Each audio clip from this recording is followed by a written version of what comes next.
ladies and gentlemen, and all my listeners, wherever you are, and viewers as well.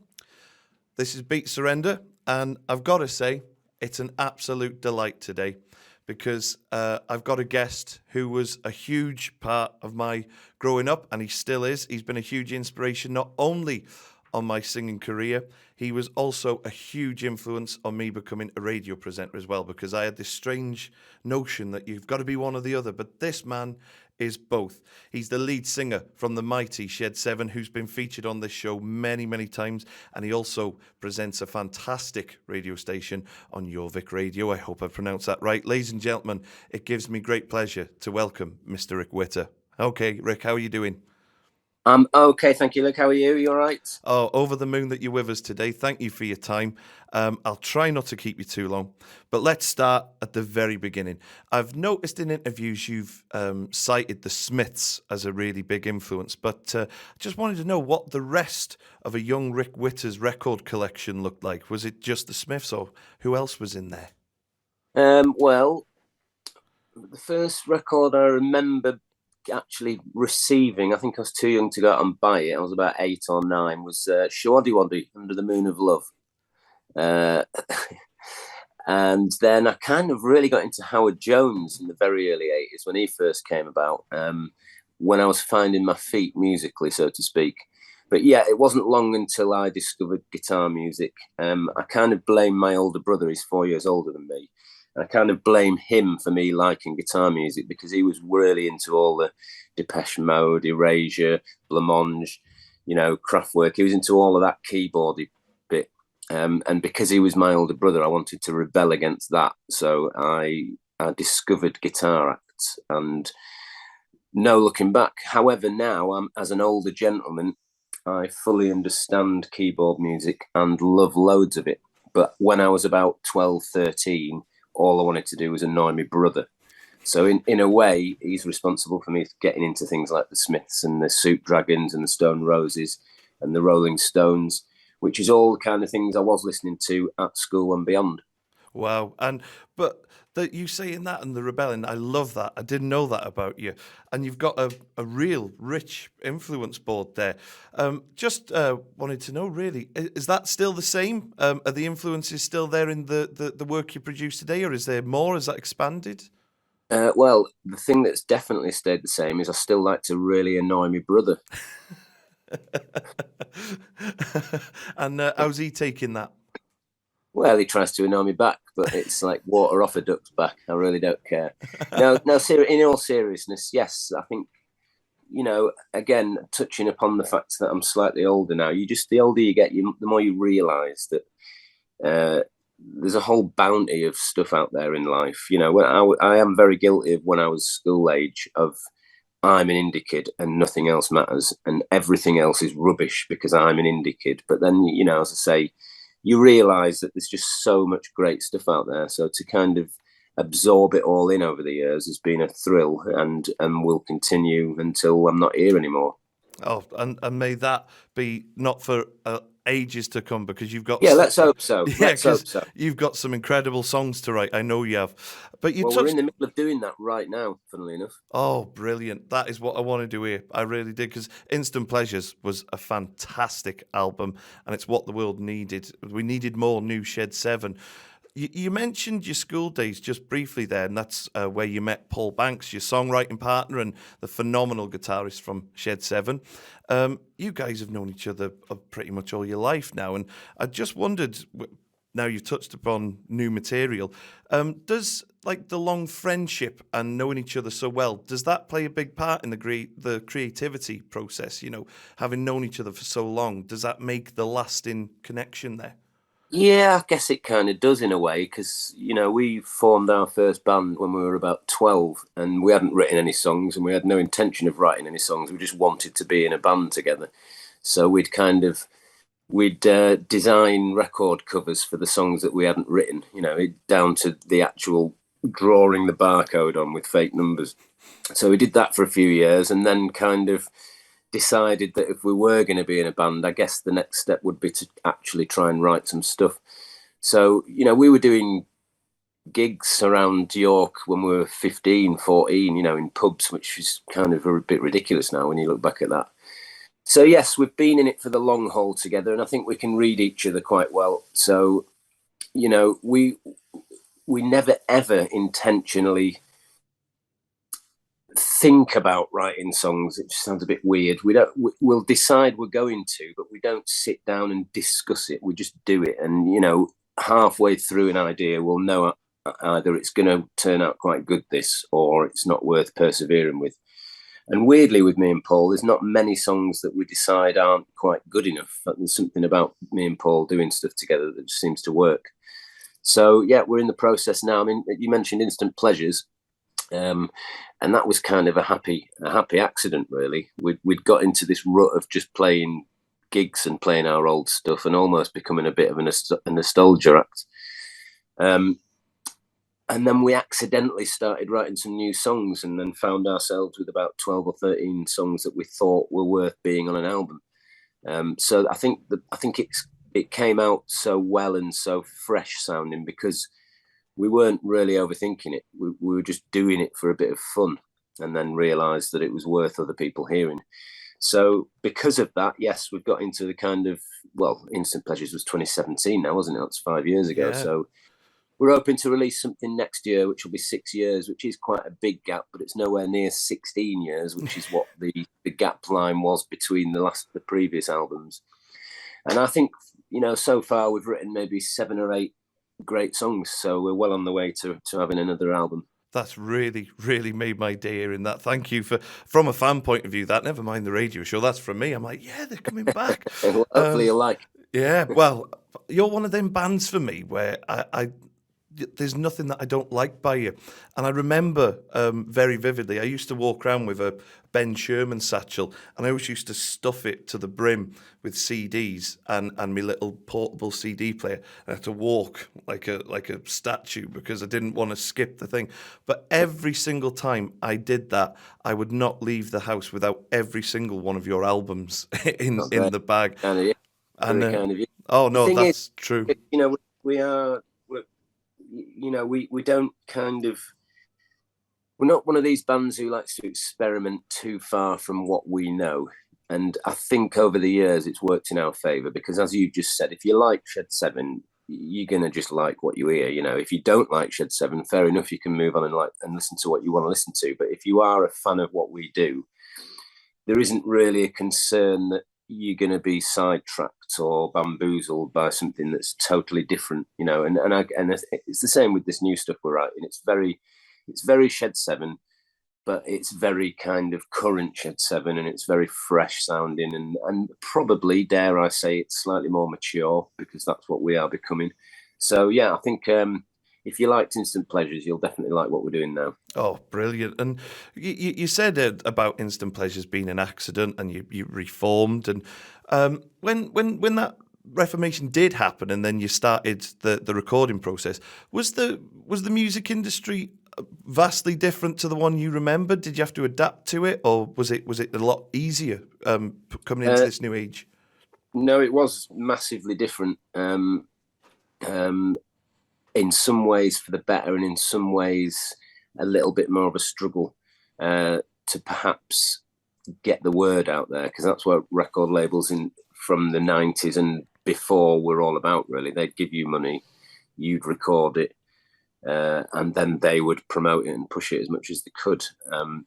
But in this day and age, with all your social media, you do it yourself a lot more. And I think the bands that will continue to do well are the bands that do make an effort on social media and interact with people, because you're more likely to gain a strong fan base if you interact with them, I think. And we're quite good at doing that over the years. We've been quite active online, and why not? I remember once, it was the Soup Dragons. I remember writing to the Soup Dragons in about 1991 because I was a fan and I wanted to know some stuff about, probably I was that much of a fan. I wanted to know what the guitar pedal was that they used on an old B-side or something ridiculous. So I wrote to them, because that's how you got in touch with bands at the time. And eventually got a reply about 3 years later, because apparently the letter I wrote slipped behind one of the cabinets in their office, and they didn't discover it for a long time. But fair play to them for writing back 3 years later. But that's how you did it then. And now it's tweeting and Facebooking, and it's instant, which is again why the album was called Instant Pleasures, because everything is just there in front of you at the click of a button. So, if somebody's going to follow me on Twitter and ask me a question about Shedseven, why not answer it? Yeah, and that's the beauty that I've always found about Shedseven.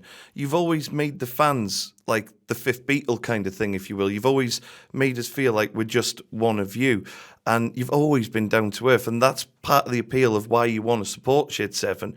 So when you see other bands and they get, without naming any, of course, we wouldn't like to do that, but when you see it, bands letting the hype get to them, can you understand where that comes from, or is it quite easy to not get carried away with your own like ego sort of thing? Yeah, I've never been one for, we know what, the thing is, I don't know, we know what we do is good and we enjoy doing it. So I don't feel the need to go around the streets with a sandwich board on advertising the fact of how good we are. We just know it. We're comfortable in our own skin, and the minute that stops, the minute we'll just scurry away. But again, it's an age thing again, I just feel nowadays that there's not many bands who formed in 1990 that are still going and still doing quite well. So I feel quite fortunate and honoured and pleased and lucky and also proud that we are one of those that are still managing to do that. But then on the flip side of that, what we do is really good and we care about it and we make a point of working for it. So it's a two-edged coin in that respect, two-sided coin in that respect. We're dead good, and people know that, but we don't go around bragging about it. Oh, definitely. And you recently celebrated, and I celebrated with you because I proudly got the box set and the test pressing, 25th anniversary of A Maxima High. Firstly, massive congratulations on that. But when you've got your hands on such a fantastic album in the studio and you've got all these great songs like from Change Giver and stuff like that, when you're in the studio and you're putting them down, is there like a feeling in the air that you're onto something, like that knowing look like, yeah, I think we got something here, lads? Did you know that something special? Yeah, I think we get that with every album, really. That's the most exciting time for me within a writing music side of being in the band. It's when you are in the situation where you're in a studio and you're recording and it sounds really good, but nobody's heard it yet. That's the biggest thrill to me, because I know that if you're a fan of us, you're going to really like it. So we're sat on a big secret that's about to come, and I really like that, because once it's released, it's not ours anymore, it's everybody's. So, and then you have to start the process all over again. So it's that point where you know that what you're creating is there and ready to be released. It's the biggest buzz, certainly with the recording and writing side of things. And then, of course, you can't get a bigger buzz than actually going out and performing it in front of people and just seeing everybody singing every word back, which is just a lovely feeling. Oh, definite. And I also remember you once saying that you were glad that your first single, Mark, was the first single, because it was, if everything collided the next day, you had a song in the history of music that said, and I've left my mark in the lyrics. I was just wondering, is that a little bit of self-doubt on your part? And if it was, how quickly did you realise, what was I worrying about? Look at this, because instant success came afterwards. There was no denying it. Was that kind of like unfounded on your part? You thought, should have believed in myself a bit more there? No, not really. It's from the age of 11, really, and me and Paul deciding we wanted to form a band. The end game is to release a little bit of black plastic for people to be able to go and buy, because I've grown up just collecting vinyl and music, and I just wanted to be one of these people that had done that in life. So, I mean, funnily enough, the single Mark came late on in the writing sessions for Change Giver, but as soon as I'd written those lyrics, I'm thinking this has to be the first single, just because it says that in it. Because it's true, if you release something and it's out there for the world to be able to hear, then you have left your mark, however big or small that may be. So yeah, I think I always used to say, if we released one single and that was it, then at least we'd done it, I wasn't thinking long term, and you can't really, because you just never know what's going to happen. You know, we didn't know after we released Mark. I mean, Mark was the first single by Shedseven. It was released on something like March the 7th, and it got to number 77. So maybe things were kind of aligned there. But I was, you know, fully expectant that it wouldn't even get into the charts because it's the first single, and we didn't want to be one of these instant successes that it all came crashing in with one song, and then the chances are, if that does happen, you fade away quite quick. So we were well aware that putting in the hours and the miles would be worth it in the long run, which it has been. Oh, definite. And what? So after all that crazy whirlwind kicked off, looking back with the beauty of hindsight, what's the fondest memories you got of those days then? I don't remember the 1990s. What are you on about? My goodness me.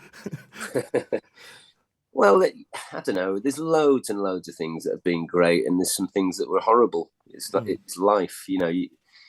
I wouldn't. If you're a young kid and you're wanting to be in a band because you think every minute's just going to be a massive laugh or a party, then you're in the wrong business. But you know, there's always upsides, there's always downsides to everything you do. For me, the bits that I can remember from the 90s is the thrill of doing the firsts. So the first time that we were played on the radio was a massive thrill because it had never happened before, and we're played on the radio.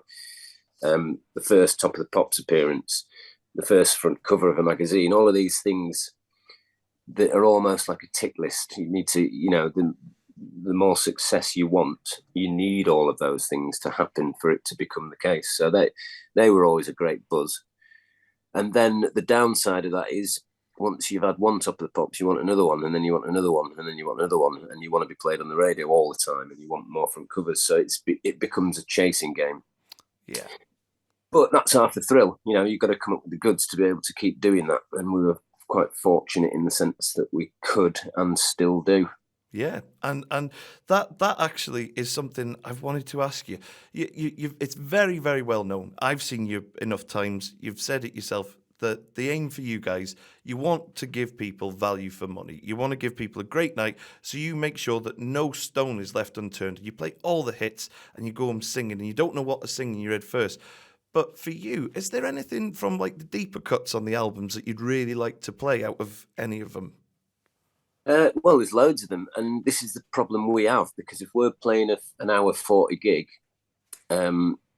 it's, well, not even that. We're doing some festivals at the minute, and some of these festival slots are like an hour long, and we have big discussions about what not to play, which is a great happy problem to have, but it is a problem. What songs do we drop? So an hour long festival set for us is just a guaranteed hit after hit. But yeah, if we're doing our own indoor big gigs and we're playing for an hour and 45 minutes, then, you know, we have tried this in the past where you would put in a really early B-side or a strong album track. But most of the people who are coming to see us want to just hear the hits, and why not? It's Christmas time. Everyone's having a bit of a party, a bit of a laugh. So what we should perhaps consider doing is maybe a tour of maybe rarer songs and just do all of them and advertise it as that, and then the people that come will know that that's what they're going to get. Yeah. But then we couldn't not ever do Chasing Rainbows, and we could never not do Going for Gold, and we could never not do Disco Down or On Standby or Bully Boy or Getting Better, you know. So it becomes a problem because that's what people want to hear. You'd end up playing for about 3 hours. It'd be like watching Springsteen by the time you got through everything you need to, and then the deep cuts. Because I'd love to hear stuff like Feathers and things like that. And yeah, well, track like Lies off Maximum Nine, that's a great song. It wasn't a single. It could have been a single, but that's a great thrill to be able to sing, you know, and we don't do that half enough. You know, there's so many of them, to be honest. Yeah, definite. And you just said about the festivals. Obviously, you do your year on, year off of Shedseven, which is next year now, would you? But how's the festival circuit treated you? This year, it's been amazing. It's been really, really great. It seems like a step up for us. Weirdly, I don't know why. We're getting big crowds, everyone's singing, everyone looks like they're just having a fantastic time. Maybe that's a little bit because of COVID and people were trapped in, and now they're realising that brilliant, it's all kind of, we can do what we want again. Yeah. But yeah, it's been an absolutely great one. We've got about another 4 left and then we're going to kind of go a bit quiet for a bit to continue writing for this new album. So you've just touched upon something that we might change it up a little bit next year. I mean, we're still all undecided, but if we are going to release an album, we're hoping to release it maybe September next year. So if we do that, we'll probably do a little album tour around about October instead of the big Christmas one. Because funnily enough, the year after that, it's 30 years since Change Giver came out. So there might be a case in point of doing quite a big Christmassy thing the year after. Yeah, that'd be, and if you do the album September next year, that'd be even better because it's my birthday in September, so that'll be a present to myself. No pressure there. But there's no denying when you think of Britpop, you've got to think of so many Shedseven songs. Obviously, you can't remember it all like you just said, but with the luxury of hindsight, is your opinion on the whole term Britpop different to what it was when you were going through it? Has anything changed looking back? No, not really. Not really. I mean, it is an umbrella phrase just to, I don't know, just to give people an idea of what they're about to hear, I guess. Britpop. Before we were Britpop, we were new wave of new wave, and then after new wave of new wave, literally a few months later, we were kind of put into the lad rock band category, and then we became Britpop. So we've been everything. I mean, as far as I'm concerned, we're a good pop rock act. Oh, definitely. That's it. You know, that is it as far as I'm concerned. But yeah, everyone's lumped into the same thing just to make it easier to understand what it is. And in that respect, Britpop as a term hasn't really changed for me at all, really. Yeah, and you know, it's there's a lot of people. It's a bit Marmite with some acts, really, isn't it? Some people like being associated, and some don't. But like you said, I would never. Obviously, like you just said, it's an umbrella term, so we've got to mention Shedseven. But I always thought you were your own entity, really. Your songs were vastly different. I agree with you. And, you know, we had a bit of a rough patch in the 90s with some music papers who didn't particularly think we were very cool. So rather than talk about our music, they'd talk about our haircuts or the fact we're from York, which is unusual, or our bad fashion sense. So with those type of newspapers, yes, we would always be Britpop, but would be League One or kind of lower rung Britpop. But still Britpop. Yeah. You know, it doesn't really matter to me. We'll just write songs and release music. I really don't care about any of that at all. Yeah. And I'd like to talk, if we can, just quickly about the radio show. How's that going? Well, if you did mention that, but I'm on a hiatus at the minute. I've not been doing it for a couple of months now because of being so busy this summer. Yeah. I do really enjoy doing it. I'm not so sure when I'll be going back to do it. But just the thrill of having a 2-hour live radio show where I get to play whatever I want, as long as there's no swearing in it, of course.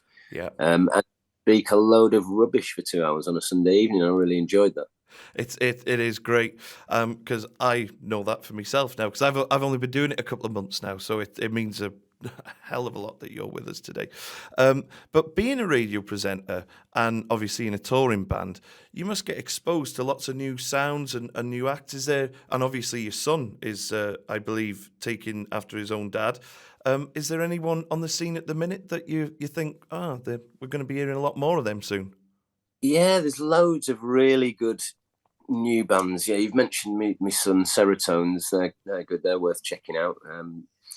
But there's loads of them. The Rosellas from Manchester, they're really cool. There's a band called Spin from Liverpool who are really good. And it's just there's so much of it. It just needs pushing and promoting for people to be able to even know they exist. But yes, it's good to keep your ear to the ground. And I'm hearing loads of really good stuff all the time. Oh, fantastic. And I don't want to keep you too much longer because I know you're very busy and grateful for any time you can give us.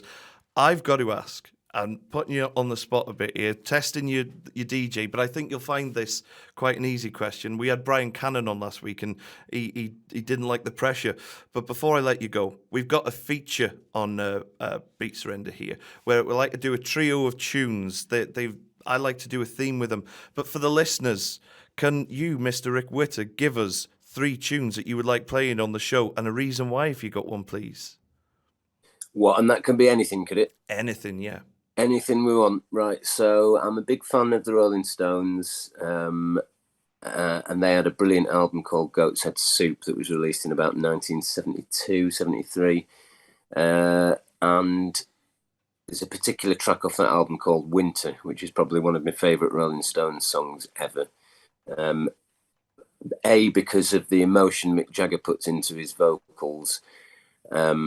They actually recorded that album in Jamaica, so it must have been boiling. But they wrote a song called Winter, and the emotion he puts into his voice, considering he's singing it in Jamaica, was pretty damn cool. And then I found out as well, for a long time, I thought Keith Richards was the main guitarist on that, but he was otherwise engaged with other things, apparently.